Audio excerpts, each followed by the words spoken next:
WWE 2025 നടത്താൻ പോകുന്ന Saturday Night Main ഇവന്റിന്റെ മാച്ച് കാർഡ് പ്രൊഡിക്ഷൻസ് ആണ് ഈ വീഡിയോയിൽ പറയാൻ പോകുന്നത്. അതിനോടൊപ്പം സോളോ സിക്കാവയുടെ നെക്സ്റ്റ് പ്ലാൻ എങ്ങനെ പോകാനാണ് ചാൻസ്, റോമൻ റെയിൻസിന്റെ കൂടെ സോളോ സിക്കാവ ജോയിൻ ചെയ്യുമോ എന്നും ഈ വീഡിയോയിൽ പറയാം.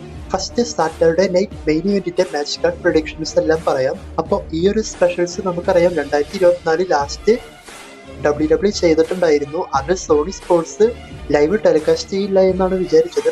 പക്ഷെ സോണി സ്പോർട്സ് അവസാന നിമിഷം അത് ലൈവ് ടെലികാസ്റ്റ് ചെയ്യാൻ തീരുമാനിച്ചിരുന്നു. പിന്നീട് നമ്മൾ ആ ഒരു ഷോ എല്ലാം ലൈവ് കണ്ടതാണ്.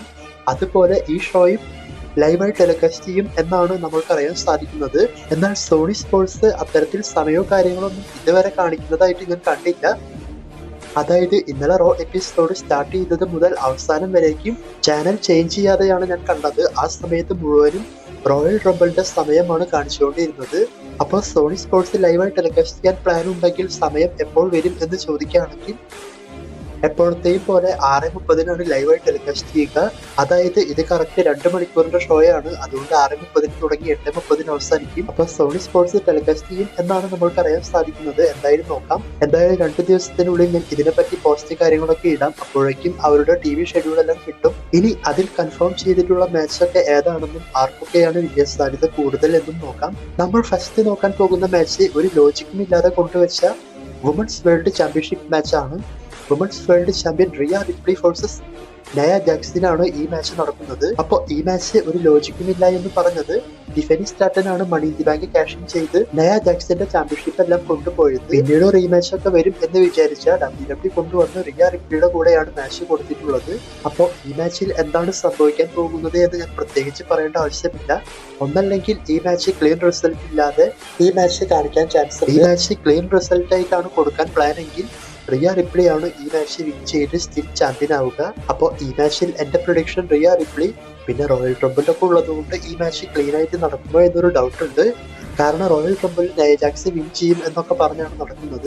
അപ്പോൾ ഈ മാച്ച് ക്ലീൻ റിസൾട്ട് ആണെങ്കിൽ റിയ റിപ്ലി നയ ജാക്സ് ജയിക്കാൻ ഒട്ടും ചാൻസ് ഇല്ല. ഇതിൽ രണ്ടാമതായി പറയാൻ പോകുന്ന match Braun Strowman versus Jacob Fatu ഇവർക്ക് തമ്മിലുള്ള സിംഗിൾസ് മാച്ചാണ്. അപ്പോൾ ഈ മാച്ചിനെ പറ്റി പ്രത്യേകിച്ചൊന്നും പറയേണ്ട ആവശ്യമില്ല. ഈ മാച്ചിൽ നമ്മൾക്കറിയാം ജേക്കബ് ഫോർട്ടു ആണ് വിൻ ചെയ്യാൻ പോകുന്നത്. അതായത് ബ്രോൺ സ്ട്രോമൻ ഈ മാച്ച് ജയിക്കാൻ ചാൻസ് ഇല്ല. അപ്പോൾ അത് തന്നെയാണ് എന്റെയും പ്രഡിക്ഷൻ. ജേക്കബ് ഫോർട്ടു വിൻ ചെയ്ത് പുതിയ ടീമുമായി മുന്നോട്ട് പോകാനാണ് ചാൻസ് ഉള്ളത്. അതുകൊണ്ട് ഈ മാച്ചിൽ എന്റെ പ്രഡിക്ഷൻ ജേക്കബ് ഫോർട്ടു. നമ്മൾ മൂന്നാമത് പറയാൻ പോകുന്ന match Inter continental championship match. ഈ മാച്ച് നടക്കാൻ പോകുന്നത് IC ചാമ്പ്യനായ ബ്രോൺ ബ്രേക്കർ വേഴ്സസ് ഷെയ്മസ് ഇവർക്ക് തമ്മിലാണ്. അപ്പോൾ ഈ ഒരു മാച്ച് ഫാൻസ് ഭയങ്കരമായി നോക്കിക്കാണുന്ന ഒരു മാച്ചാണ്. അതായത് ഷെയ്മസ് IC ചാമ്പ്യൻഷിപ്പ് വിൻ ചെയ്തുകൊണ്ട് ഗ്രാൻഡ് സ്ലാം ചാമ്പ്യൻ ആകുമ്പോൾ ഷെയ്മസിന് ഇതുവരെ കിട്ടാത്ത IC ചാമ്പ്യൻഷിപ്പ് ബ്രോൺ ബ്രേക്കറെ തോൽപ്പിച്ച് കിട്ടുമോ എന്നുള്ള ഡൗട്ടിലാണ് പലരും ഉള്ളത്. അപ്പോൾ ഷെയ്മസ് ജയിക്കാൻ ചാൻസ് ഉണ്ടോ എന്ന് ചോദിക്കുകയാണെങ്കിൽ ഞാൻ പറയുന്ന ഈ ഒരു കാര്യം ഒന്ന് നോട്ട് ചെയ്യുക. അതായത് Sheamus WWE already world championship money in the bank എല്ലാം ജയിച്ചുകൊണ്ട് നല്ല സെറ്റപ്പ് ആയിട്ടാണ് മുന്നോട്ട് വന്നത്. അതുപോലെ നിറയെ ലെജൻസിനെയും തോൽപ്പിക്കുന്നതായിട്ടെല്ലാം ഷെയ്മസിന്റെ ആരംഭ കാലഘട്ടങ്ങളിൽ കാണിച്ചിട്ടുണ്ടായിരുന്നു. അപ്പോൾ അങ്ങനെയുള്ള ഷെയ്മസിന് ഇപ്പോൾ ഈ ഒരു IC ചാമ്പ്യൻഷിപ്പിന്റെ വിൻ ആവശ്യമുണ്ടോ എന്ന് ചോദിച്ചാൽ ഇല്ല. അതായത് ഞാൻ പറഞ്ഞു വരുന്നത് ഈ മാച്ചിൽ WWE ഷെയ്മസിനെ ജയിപ്പിക്കാൻ ചാൻസ് ഇല്ല. എന്തുകൊണ്ടാണ് എന്ന് വെച്ചാൽ ബ്രോൺ ബ്രേക്കറിന് ഇപ്പോഴാണ് പുഷ് എല്ലാം കൊടുത്ത് IC ചാമ്പ്യനാക്കി മുന്നോട്ട് കൊണ്ടുപോകുന്നത്. അഥവാ ഷെയ്മസിന്റെ കൂടെ തോൽക്കുന്നത് പോലെ കാണിച്ച റെസൽമേനിയയിൽ ബ്രോൺ ബ്രേക്കറിന് പ്രത്യേകിച്ച് പ്ലാൻ ഒന്നും ഉണ്ടാവില്ല. ചിലപ്പോൾ ആൻഡ്രെ ജയന്റ് മെമ്മോറിയൽ ബാറ്റിൽ റോയലിലൊക്കെ ബ്രോൺ ബ്രേക്കറിനെ ആഡ് ചെയ്യുന്നത് പോലെ കാണിക്കേണ്ടി വരും. അപ്പൊ അതില്ലാതിരിക്കാനായിട്ട് ബ്രോൺ ബ്രേക്കർ തന്നെയായിരിക്കും ഈ മാച്ച് വിൻ ചെയ്യാൻ പോകുന്നത്. അതായത് ബ്രോൺ ബ്രേക്കറെ വെച്ച് ഇവർക്ക് നിറയെ പ്ലാൻ ഉണ്ട് എന്നാണ് പറയുന്നത്. അപ്പോൾ ഇതെല്ലാം വെച്ച് കണക്ട് ചെയ്ത് നോക്കുമ്പോൾ ഷെയ്മസ് ഈ പ്രാവശ്യം ജയിക്കാൻ ചാൻസ് ഇല്ല എന്നാണ് മനസ്സിലാക്കാൻ സാധിക്കുന്നത്. പക്ഷെ ഷെയ്മസ് ചാമ്പ്യനായി കാണണമെന്നുള്ള ചിന്ത എനിക്കുമുണ്ട്. എന്തായാലും നോക്കാം. അപ്പോൾ ഈ മാച്ചിൽ എന്റെ പ്രൊഡിക്ഷൻ ബ്രോൺ ബ്രേക്കർ ആണ്. നമ്മൾ നാലാമതായി പറയാൻ പോകുന്ന match world heavyweight championship match.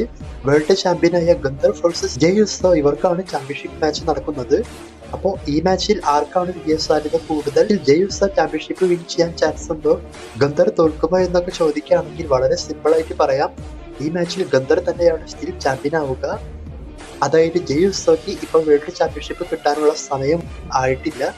ചിലപ്പോൾ ഈ മാച്ചിന്റെ അവസാനം ഡ്രൂ മാക്കിന്റെയർ വന്നുകൊണ്ട് ജയ് ഉസോയുടെ ശ്രദ്ധ തെറ്റിക്കാനോ ആ ഒരു അവസരം ഉപയോഗിച്ചുകൊണ്ട് ഗന്തർ വിൻ ചെയ്യാനോ ചാൻസ് ഉണ്ട്. കാരണം ഡ്രൂ മാക്കിന്റെയറിന് ജയ് ഉസോക്കും ഓൾറെഡി ഒരു സ്പാർക്ക് ഉണ്ട്. അതുപോലെ തന്നെ ജെയുസോയും റോയൽ റംബിൾ മാച്ചിലൊക്കെ വരും. അപ്പോൾ ഇതെല്ലാം വെച്ച് നോക്കുമ്പോൾ ഗന്ധർ തന്നെയാണ് സ്റ്റിൽ ചാമ്പ്യൻ ആവുക. ഇനി WWE ചാമ്പ്യൻ കോഡി റോഡ്സും കെവിൻ ഓവൻസുമായിട്ടുള്ള സെഗ്മെന്റ്, അതായത് രണ്ടുപേരുടെയും ചാമ്പ്യൻഷിപ്പ് ഈ സെഗ്മെന്റിൽ സ്പെഷ്യലായി വരുന്ന ഷോൺ മൈക്കിൾ വാങ്ങാൻ ചാൻസ് ഉണ്ട്. അതിനുശേഷം ലാഡർ മാച്ചിന് വേണ്ടിയിട്ട് മുകളിൽ തൂക്കിയിട്ടേക്കാം. അതുപോലെ തന്നെ ഈ സെഗ്മെന്റിന്റെ അവസാനം എപ്പോഴത്തെയും പോലെ ഇവര് രണ്ടുപേരും ഫൈറ്റ് ചെയ്യുന്നതായിട്ടൊക്കെ കാണിച്ചേക്കാം. എന്തായാലും ഈ സെഗ്മെന്റ് അടിപൊളിയാവാൻ ചാൻസ് ഉണ്ട്. ഷോൺ മൈക്കിൾ കുറെ നാളുകൾക്ക് ശേഷമാണ് മെയിൻ റോസ്റ്ററിൽ ഒരു സെഗ്മെന്റിൽ വരാൻ പോകുന്നത്. ഇനി സോളോ സിക്കാവയെ പറ്റി പറയാം. അതായത് സോളോ സിക്കാവ സ്മാക്ഡൗൺ എപ്പിസോഡിൽ വെച്ച് ബ്ലഡ് ലൈൻ ടീം ഉപേക്ഷിച്ച് പോകുന്നത് പോലെ കാണിച്ചിരുന്നു. അപ്പോൾ സോളോ സിക്കാവ ഇനി എന്താണ് ചെയ്യാൻ ചാൻസ് ഉള്ളത് എന്ന് ചോദിക്കുകയാണെങ്കിൽ സോളോ സിക്കാവയെ പറ്റി നിലവിൽ 2 പ്ലാനാണ് വന്നുകൊണ്ടിരിക്കുന്നത്.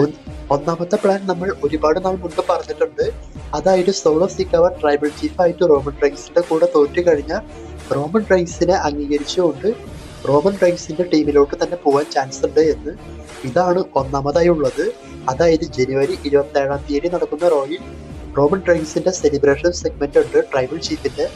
അപ്പോൾ ആ ഒരു സെഗ്മെന്റിൽ സോളോ സിക്കാവ വന്നുകൊണ്ട് റോമൻ റൈൻസിനെ അംഗീകരിച്ച് വീണ്ടും റോമൻ റൈൻസിന്റെ ടീമിൽ ജോയിൻ ചെയ്യാൻ ചാൻസ് ഉണ്ട്. ഒരു പക്ഷേ ഇത് നടന്നിട്ടില്ല എങ്കിൽ ജേക്കബ് ഫാട്ടു വേഴ്സസ് സോളോ സിക്കാവ ഇവർക്ക് തമ്മിലുള്ള സ്റ്റോറിയും സ്റ്റാർട്ട് ചെയ്തേക്കാം. അത് ചിലപ്പോൾ റസൽ മേനിയയിലായിരിക്കാം, അല്ലെങ്കിൽ അതിനേക്കാൾ മുൻപ് ഇവർക്ക് തമ്മിലുള്ള സ്റ്റോറി എല്ലാം വെച്ച് ഇവർക്കൊരു സിംഗിൾസ് മാച്ച് വെക്കാൻ ചാൻസ് ഉണ്ട്. അപ്പോൾ അതിനൊരു സാധ്യതയും കാണുന്നുണ്ട്. കാരണം സോളോ ഇറങ്ങിപ്പോയ സമയത്ത് ജേക്കബ് ഫാട്ടുവിന് ഭയങ്കരമായി ദേഷ്യം വന്നിട്ടുണ്ടായിരുന്നു. ഇപ്പോൾ നിലവിൽ ഈ 2 പ്ലാനാണ് ഉള്ളത്. നോക്കാം റോമൻ റൈൻസിന്റെ കൂടെ വരുമോ അതോ ജേക്കബ് ഫാട്ടുമായിട്ട് മാച്ച് ചെയ്യുമോ എന്ന്. ഇതിൽ റോമൻ റൈൻസിന്റെ കൂടെ വന്ന ഒരു പ്രോബ്ലം ഉണ്ട്.